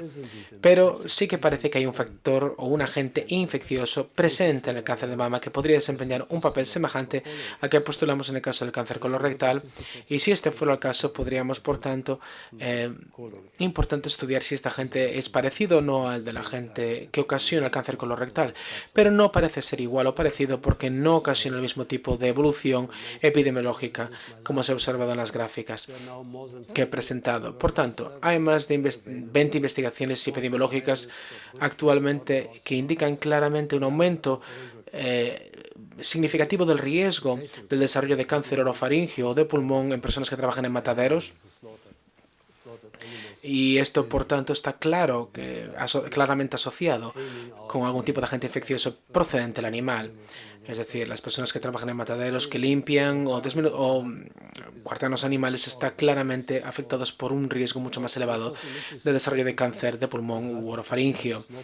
Además, esto evidentemente parece estar asociado con el consumo de tabaco. Muchos de los trabajadores en mataderos son también consumidores de tabaco habituales, fumadores frecuentes, pero sin embargo esto tuvo que ajustarse y se observó claramente que no parece ser el tabaco directamente la causa más significativa, sino el factor de riesgo, que es simple y llanamente trabajar en mataderos o trabajar como carniceros incluso. ¿Se trata, por tanto, de algún tipo de agente infeccioso de transmisión aérea? Esto tendríamos que investigarlo y estudiarlo, pero lo que he intentado transmitir en esta conferencia es que hay suficientes motivos para seguir trabajando detenidamente en este ámbito, porque todavía hay muchas preguntas que tienen que resolverse y hay demasiados temas que todavía están pendientes de una solución, y solamente si identificamos los agentes respectivos podríamos tener la oportunidad de ciertamente prevenir el tipo de infección que desarrollan, o al menos identificar aquellas personas que se encuentran en riesgo de desarrollar algunas formas de cáncer y en el futuro tratarlo de la manera más eficaz posible. Así que este es un campo muy amplio, abierto claramente para jóvenes investigadores, así que les aliento a que trabajen en este ámbito, no dejen de lado este tipo de campo de investigación, y como ya mencioné hoy, desde esta mañana, no siempre hay que fiarse de los dogmas. Hay muchos dogmas en el ámbito de la medicina y muchos de ellos, bajo examen detenido, resultan no ser tan reales. Por tanto, esto es lo único que tengo que decir a este respecto. Muchísimas gracias por vuestra atención. Gracias a...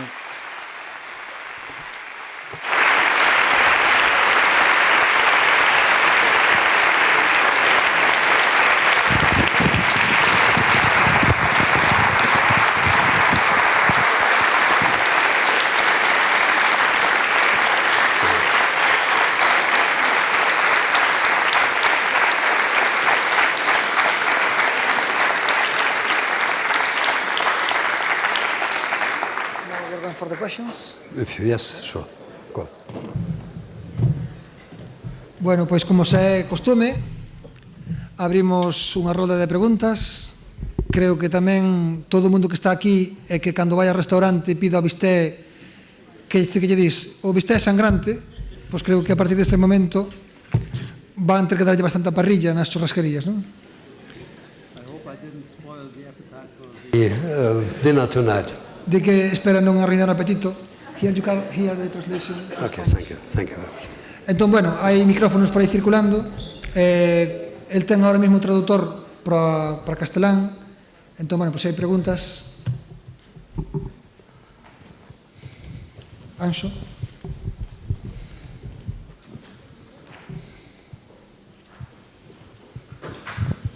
Anxo faina en castelán, en galego, xa ten o traductor. Sí.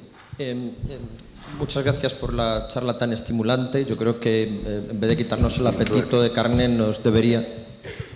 It doesn't work. Okay. Why don't you try to translate it? Andrew, prueba. Canal 2. No está apagado. Ahora. A ver, probando. Bien. Okay. Okay, thanks. Oh, sorry. Quería empezar dando las gracias de nuevo por la estimulante charla, que no debería quitarnos el apetito de carne, sino estimularnos el apetito de conocimiento científico. Es decir, dos preguntas. La primera va vinculada a las últimas palabras que he mencionado acerca de los dogmas. Y me gustaría, si podía hacernos llegar su percepción o su impresión acerca de cómo el campo científico tomó en su momento las investigaciones acerca del virus del papiloma como el agente causante del cáncer de cuello de útero, porque con gran frecuencia, como pasó con el caso del Helicobacter, pues había una fuerte resistencia a ese tipo de teorías. Y la segunda es más, digamos, vinculada a la hipótesis infecciosa de los cánceres, y es que digamos que hoy en día que se están secuenciando masivamente los genomas del cáncer, debería ser más fácil identificar material infeccioso en esos cánceres, y si es así, si existe algún tipo de evidencia vinculada a los estudios de secuenciación. Muchas gracias. Bueno, vamos a responder a más preguntas. Evidentemente estamos todavía en la fase más temprana de la investigación sobre el virus del papiloma. La mayor parte de la comunidad científica no estaba dispuesta a aceptar la idea de que un virus aparentemente inocente y sin mayor potencial podría ser un factor potencialmente que desarrollase cáncer. Así que llevó hasta que llegásemos al aislamiento de estos factores genéticos, a que la comunidad científica lo aceptase. Hubo algunos encuentros un poco desagradables que tuve que aguantar durante ese periodo, pero sin embargo he de decir igualmente que lo toleramos bien, y en general las agencias de investigación en Alemania financiaron mi estudio y pude seguir adelante sin grandes dificultades a pesar de algunas posiciones enfrentadas. La segunda pregunta. Se me están olvidando las cosas ahora. Sobre la secuenciación del genoma de algunos de estos tipos de virus y cáncer. Bueno, ciertamente se están llevando a cabo gran cantidad de biopsias donde se realizan secuenciaciones completas del material genético, y esto nos permite especular que efectivamente podemos identificar o descubrir potencialmente algunos agentes asociados con el desarrollo del cáncer o agentes infecciosos. En cualquier caso, en la mayor parte de los estudios hemos podido aislar material del ADN cromosómico y no ADN mitocondrial, y hemos encontrado algunas secuencias concretas que ciertamente nos indican de que podría haber algún tipo de agente infeccioso, y lo que hemos observado por tanto es diferentes tipos de ADN. No obstante, si aparece ARN en algunos casos, en algunas estirpes concretas y líneas celulares, podríamos tener más posibilidades de encontrar agentes infecciosos asociados directamente con el desarrollo de cáncer. Por tanto, hay que estudiar diferentes tipos de ADN en la célula y mostrar, por tanto, si la actividad genética y la actividad es la misma, dependiendo del tipo de tumor del que estemos hablando. En conclusión, confiar en los estudios de secuenciación genética para la determinación de estos factores víricos o patógenos todavía no nos ha dado los frutos que realmente deseamos, porque todos estos agentes que he mencionado previamente parecen persistir de manera uniforme en un estado episómico, es decir, no se integran siempre en el ADN celular, y por tanto nos llevan al desarrollo de algunos tipos de estructuras exóticas, es decir, pequeñas moléculas que probablemente en la mayor parte de los casos no sean determinadas o detectadas claramente a través de los procesos de secuenciación genómica.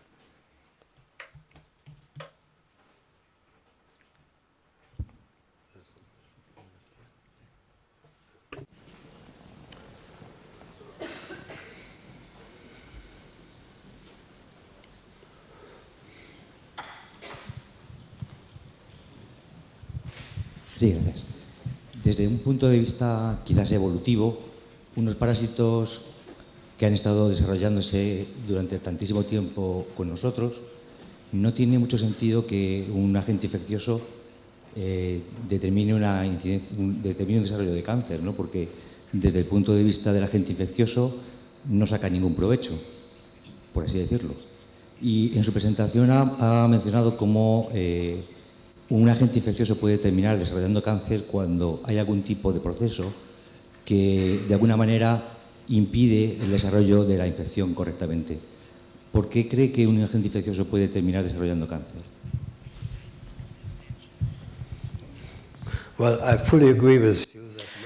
Estoy de acuerdo contigo en el hecho de que los agentes infecciosos tienen la intención, entre comillas, de ocasionar el cáncer en el huésped, porque ciertamente es una desventaja para ellos. Pero hay que interpretar el cáncer aquí como un accidente por ambas partes. Es decir, en lo que respecta al agente infeccioso, porque el virus puede perder parte de su genoma en muchos de estos casos, como por ejemplo en el caso del virus del papiloma humano, el poliomavirus y otros tipos de ejemplos víricos. Y luego, por otro lado, también tenemos que observar una serie de modificaciones específicas en la célula huésped, una cascada de reacciones que generalmente previenen una situación normal en la expresión de los genes en las células apropiadas y, por tanto, esto ocurre, digamos, en el desarrollo de un proceso infeccioso, y esto en definitiva demuestra lo que ocurre en el caso del papilomavirus, porque existe, por tanto, digamos, células basales que todavía tienen la capacidad de proliferar, estas se infectan y, por tanto, hay una supresión digamos, de este tipo de cascadas de codificación genética, y cuando estas cascadas no se activan, y al menos hay 3 cascadas identificadas que se neutralizan, esto es lo que lleva, por tanto, a un fracaso del proceso infeccioso. Y luego este tipo de célula, que ahora contiene una serie de accidentes, entre comillas, desde el punto de vista genético, desde el punto de vista ambiental, acaba finalmente por desarrollar una neoplasia maligna. Y esto es algo que tenemos que determinar con cuidado, porque el cáncer en todos estos casos es un mal accidente, es un accidente desafortunado, una mala lotería, por decirlo de alguna manera, que nos toca. Es decir, de los millones de células que se infectan, solamente una desarrolla este tipo de modificación, específicamente a través de la interrupción de estas cascadas de señales biológicas, y esto lleva, después de este periodo de latencia, al desarrollo del cáncer. Es decir, es un episodio inusual, es un episodio raro, pero al mismo tiempo con este tipo de cáncer resulta algo prácticamente impredecible, al menos en la fase más temprana de la infección. Pero, sin embargo, si hemos adquirido algún tipo de modificación genética que ya sea parte de un proceso hereditario, evidentemente tenemos un factor predictivo, y el riesgo de desarrollo de cáncer evidentemente es más elevado para esta persona con un factor genético, especialmente en el caso del cáncer de cuello de útero. Pero muchas veces los pacientes me preguntan, ¿por qué a mí? ¿Por qué me ha ocurrido a mí? Sí, he llevado una vida saludable, he tenido en cuenta todas las posibilidades, he intentado prevenir. Es mala suerte. No hay otra palabra, es mala suerte.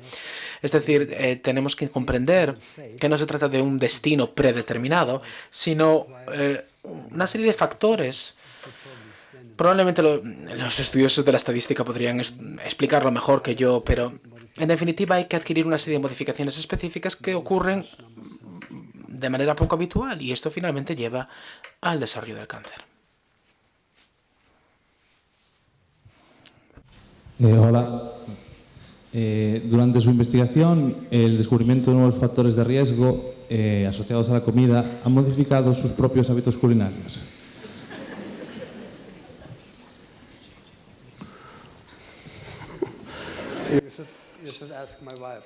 Bueno, se lo tendrías que preguntar a mi mujer, si realmente hemos cambiado mucho los hábitos culinarios o no. Bueno, no de manera muy significativa, porque hasta cierto punto evidentemente sabemos que muchos de nosotros nos infectamos con este tipo de agentes. A lo mejor todos nosotros somos infectados por algunos de estos agentes, pero el hecho de que ocurra raramente entre una gran cantidad o multitud de células infectadas probablemente sea una causa para no preocuparse demasiado, especialmente para aquellos tipos de cáncer que están fuera del tracto intestinal.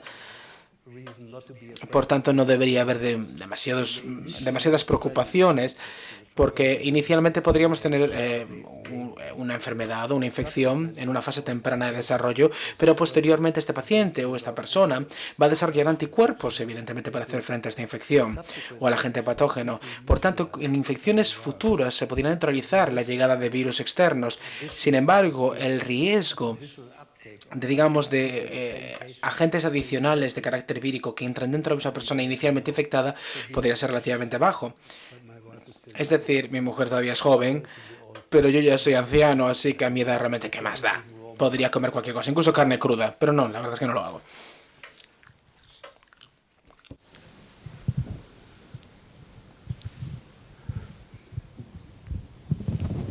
Hello. No, sí, que estaba haciendo señas a ella, que después estamos aquí. I would like to ask a Me gustaría... Pregunta en galego, en castelán, el xa lle traducen. Okay. Bueno, ahora Speaking English. Yeah. Okay. Well, I'm better at English, so I thought I'd just speak. I would like to ask a question. Bueno, me gustaría hacerte una pregunta sobre Medicine in Korea. la carrera de medicina. La carrera de medicina que naturalmente va por el ámbito de la investigación. Y me gustaría preguntarte si has participado muy activamente en la investigación y si esto ocurrió, digamos, en un proceso que llevó a minimizar tu práctica clínica o por el contrario la minimización de la práctica clínica se llevó o se derivó del hecho de que tu investigación clínica era muy amplia y por tanto no tenías tiempo para la práctica clínica. Entonces, me gustaría saber por qué. Bueno, nunca he sido demasiado activo como cirujano ni evidentemente como ginecólogo tampoco, solamente somos investigadores, nada más. Es decir, soy un médico formado como tal y a veces sí que echo de menos a los pacientes. Estabais preguntando si tuvo que simultanear las dos cosas o si simultaneó las dos cosas, ¿no? Yeah. Yes, he's asking whether we were simultaneously working on research and in the clinical practice. Not really, no. No. Solo trabajé durante 2 años como médico propiamente dicho, como interino, y por tanto después solamente me dediqué a la investigación. Es decir, era poco habitual que viera pacientes y ahora mi formación médica es muy limitada, así que mi familia ni siquiera confía en mí en el diagnóstico. Bueno, mentre lle traigo un micrófono, el na súa etapa de estudiante decidiu entre biología e medicina. Cando acabou, decidirse, bueno, fixo os 2 cursos ao principio. Cando chegou a medicina ao final, pois tamén se meteu na práctica clínica, pero tamén estivo dubidando se deixala ou meterse en investigación. É dicir, que foi dubidando, sempre con moitas dúbidas, pois chegou ao punto no que está, non? It is again not working here. Yeah. Quería agradecerle la charla y como epidemiólogo. Doesn't work. Oh, Again, it's it's off. Okay. No, it's channel 2, maybe. okay. Let's try it. Now. Funciona ahora. Yes, now it works. Yes. Okay. Sorry. Quería agradecerle como epidemiólogo por la charla, por cómo nos ha presentado el uso de datos de estudios epidemiológicos para generar hipótesis y para investigar, ¿no? Pero quería preguntarle respecto a la vacuna contra el papiloma. Hay profesionales sanitarios, por desgracia, que todavía dudan de que la vacuna esté demostrado que pueda prevenir el cáncer, que cuestionan que los indicadores que se han escogido para hipotetizar eso que previenen, como no tenemos todavía un 25 años o 30 años de experiencia en la vacuna, pues que dicen que niegan ese funcionamiento. ¿Qué le contestaría usted a alguien que cuestiona esa cuestión? Well, these doctors. Bueno, estos doctores son inhibidores de un programa de vacunación internacional y es una pena que sea el caso, porque lo que les diría directamente es que tendrían que ser conscientes de los efectos preventivos que tiene esta vacuna, deberían de darse cuenta del número enormemente bajo de efectos secundarios o efectos colaterales indeseados y además deberían de saber que las lesiones precursoras de esta forma de cáncer ya se están previniendo eficazmente en torno a un 100% para este tipo de tipos específicos asociados a la vacuna. Por tanto, por todos estos motivos es urgente y absolutamente necesario que obtengamos más información y que estos médicos se informen también, porque también sé que en muchos países, incluido el mío, como en Alemania, muchos pediatras, por ejemplo, se muestran abiertos a la utilización de este programa de vacunación, pero sin embargo los ginecólogos, curiosamente, se muestran reticentes y estos deberían de ser los que supieran mejor los efectos preventivos, deberían de saber muy bien que en la bibliografía médica existe suficiente evidencia de que este no es el caso. Así que a veces me he puesto un poco agresivo cuando hablo con doctores tan reticentes, porque les digo, si realmente estuvieran informados y leyesen, sabrían mejor que la realidad está ahí. Y como doctores, ciertamente, vuestro compromiso y vuestra obligación es estar informados y saber lo que está ocurriendo en lo que respecta a las enfermedades que están previniendo o tratando. Por tanto, por todos estos motivos, en este momento concreto, en este momento y con nuestro nivel de conocimiento, sigue siendo una de las vacunas más seguras existentes y, como ya he mencionado en ocasiones previas, evidentemente no hay vacunas que no tengan efectos secundarios, pero sin embargo el nivel o la tasa de incidencia de estos efectos de 1 cada 100.000 dosis inoculadas nos permite decir que ciertamente es un nivel muy bajo. Y por otro lado, incluso para mujeres, muchas mujeres han prevenido lesiones precursoras gracias a este tipo de vacunación. Porque estas lesiones precursoras, si ocurren, aún a pesar de que luego proceda a su resección quirúrgica, estas mujeres siguen igualmente a un riesgo y tienen que seguir con investigación y diagnóstico adicional para determinar si efectivamente el cáncer está ahí o no. Por tanto, esto todo se previene gracias a la vacuna y por mí no se trata de algo comprensible. Es decir, no acabo de entender, no me resulta inteligible porque sigue habiendo tantas personas que discuten y terquean en que esta vacuna no es adecuada. En cualquier auditorio, en cualquier lugar, sea cual sea el público al que me dirige, insistiré en la defensa de este tipo de vacunación y hay que diseminar la idea de que ciertamente es una vacuna eficaz.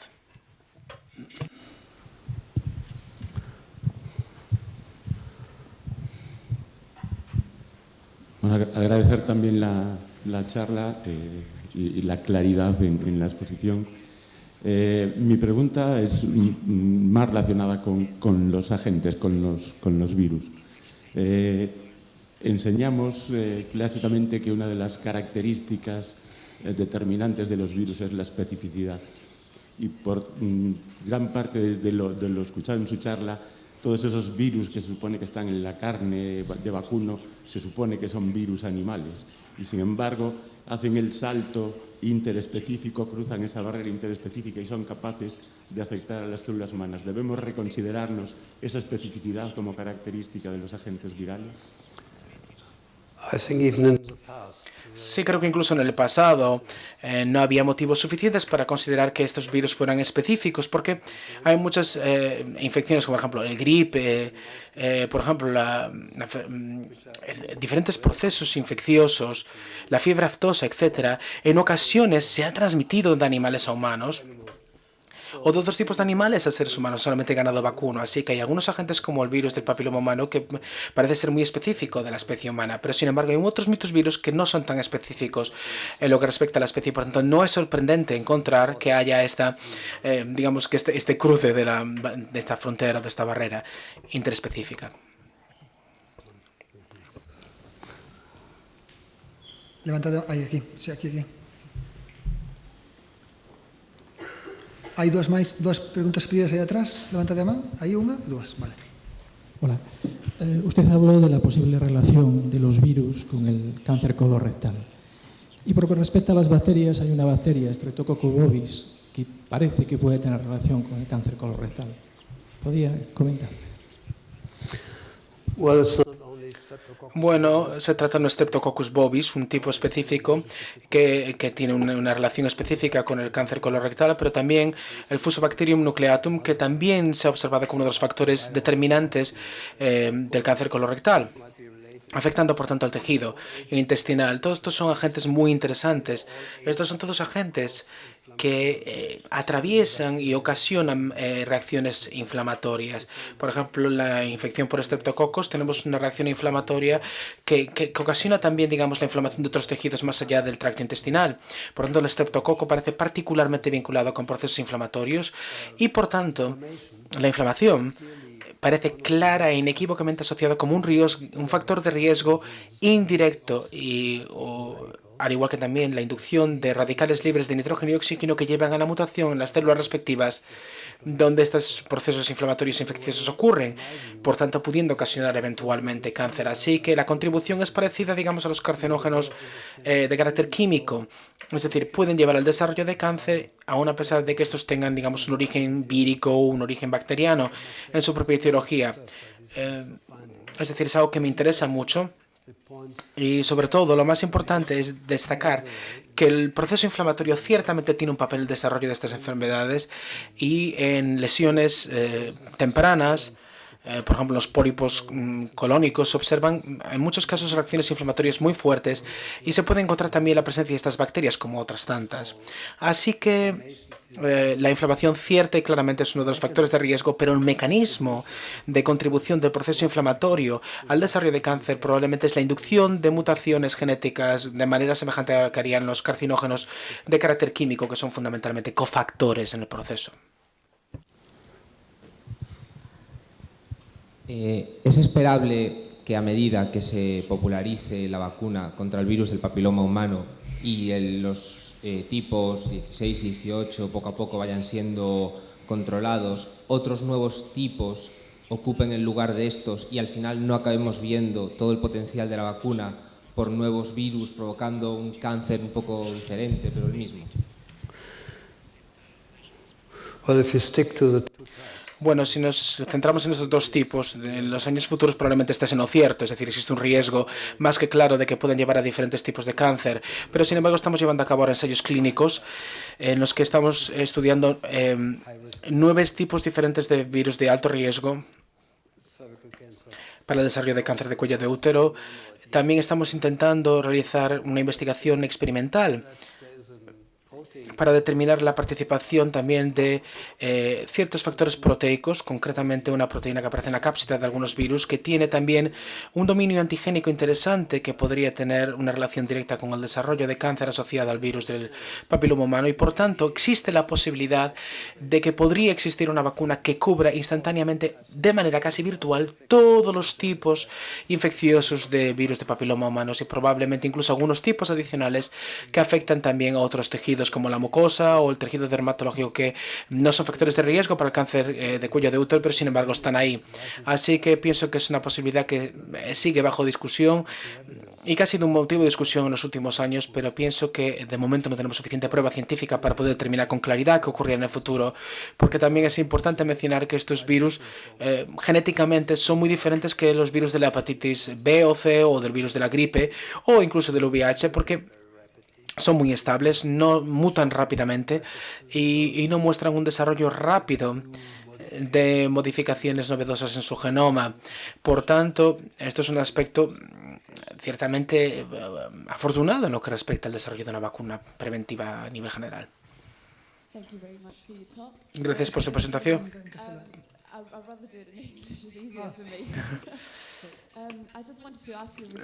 Me gustaría preguntarte lo que respecta al cáncer colorectal, es decir, los resultados negativos, por decirlo de alguna manera. Sabemos que se trata de un tipo de tumor muy inestable.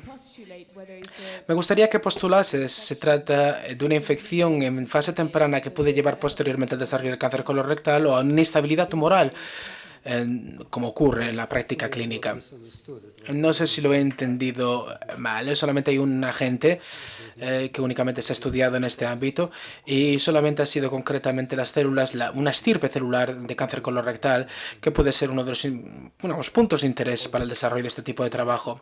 Pero además hay complicaciones adicionales asociadas, porque muchas de estas líneas o estirpes celulares están asociadas con otros factores de riesgo que puedan, digamos, asociar, por ejemplo, con otras bacterias o incluso otros factores que pueden ser carcinógenos en cierto punto. Así que es importante llevar a cabo, digamos, estudios basados en biopsias de cáncer colorectal para poder determinar en definitiva si hay algún tipo de agente asociado con la transmisión por parte del consumo de carne de vaca y cómo esto en definitiva puede ocasionar problemas en el futuro. Sé muy bien que mi mujer no va a estar muy contenta con esta idea porque sabe muy bien que todavía necesitamos mucho que hacer y que hay muchas cosas que se podrían desarrollar en el futuro, pero que necesitamos un tiempo relativamente amplio para poder determinar una asociación directa. Para pechar, teño unha pregunta. Eu son hipocondríaco, entonces supoña que conozo a unha rapaza e quero manter relacións sexuales con ela sin protección. Podería estar eu seguro, como podería estar eu seguro de que eu non lle vou transmitir ningún tipo de papiloma a ela, nin que ela me vai transmitir a min? Hai alguna maneira de estar seguro de que podamos levarnos un papel para convencela a ela, e ela que me traia un papel para convencerme a min cun diagnóstico, como fan, por exemplo, os actores porno, para traballar, ese tipo de cosas que están ahora de moda con certas novelas. Entonces, hai alguna maneira de estar seguro de se é un potencial axente contaminante? É dicir, eu podo saber se eu son un potencial contaminante coas miñas parellas sexuais a pelo? E a inversa, unha muller pode estar segura de que non é un axente contaminante para a súa parella? Hai unha maneira de facer un diagnóstico? É unha pregunta práctica. Coming back to your situation, if you live like a monk. Bueno, si vivieras como un monje, desde luego no tendrías ningún problema. Es decir, una vida monacal ciertamente previene cualquier tipo de transmisión, porque ciertamente las infecciones agudas generalmente suelen ocurrir cuando hay una transmisión de una gran cantidad de carga vírica que evidentemente está asociada a una práctica sexual regular. Pero si tu vida no ha sido muy monacal, como sospecho que es el caso, entonces el riesgo es un poco más elevado, porque en ese caso evidentemente no siempre es posible determinar claramente que seamos un huésped o un vector de transmisión de este virus. Y a veces un resultado negativo no excluye necesariamente la posibilidad de transmitir una cierta carga vírica y por tanto recibir la infección o transmitirla, porque puede ser que hayamos dejado de lado algunos tipos de células concretas que hayan podido ser infectadas que nos llevasen a un resultado falso negativo. Es decir, es algo difícil de responder. Yo diría que lo mejor es que una persona sexualmente activa tiene un riesgo bastante elevado de desarrollar este tipo de virus, no hay duda alguna, al menos en algún momento de su vida. La mayor parte de ellos van a eliminar el virus de manera natural a través de su propio sistema inmunológico, pero ciertamente en algunos de ellos en los que este tipo de estos eventos desafortunados adicionales ocurren por cuestiones del destino, por decirlo de alguna manera, ya sea factores hereditarios o ambientales, podrían desarrollar finalmente un cáncer. Así que, en cierto sentido, el motivo por el cual la vacuna no es plenamente protectora para aquellas personas que ya están infectadas es fácil de explicar y de comprender, porque la vacuna produce anticuerpos para, digamos, la cápsida de la partícula infecciosa o el virus y previene la infección porque los anticuerpos migran en las capas epiteliales de la piel y, por tanto, impiden la captación del virus. Pero una vez que estamos afectados, por tanto, el genoma es afectado y, por tanto, estas células ya no provocan esta protección natural de las células epiteliales. Por tanto, el sistema inmunológico de una persona vacunada previamente infectada no es capaz de reconocer las células infectadas y por ese motivo no resulta demasiado útil vacunar a personas que ya han sido afectadas o que ya han tenido, digamos, una vida sexual activa, especialmente con múltiples parejas sexuales donde el riesgo es mucho mayor. Así que, si evidentemente solo estamos infectados por un único tipo, entonces todavía podemos protegernos de los otros tipos a través de la vacuna. Y además de ello, lo que digo probablemente se va a interpretar como un favor para las compañías que producen la vacuna, pero la vacuna, incluso para las personas adultas, son totalmente inocuas, al igual que lo son para los adolescentes o preadolescentes a las que se le inocula habitualmente, así que no provocaría daño alguno. Pero pienso que sería perfectamente tolerable para los adultos también. Y no estoy en favor de las compañías que la producen la vacuna, simplemente digo que es un hecho, es decir, las vacunas ciertamente son preventivas a todas las edades. Risco, si non dá morbo, claro, estas cosas. Bueno, creo que é o momento de poñerlle o peche. Esta conferencia dá para moitas reflexións e quero agradecervos o vosso apoio e a vosa asistencia hoxe e convoco vos para as seguintes ocasións do programa Conciencia. Grazas, aplaudimos.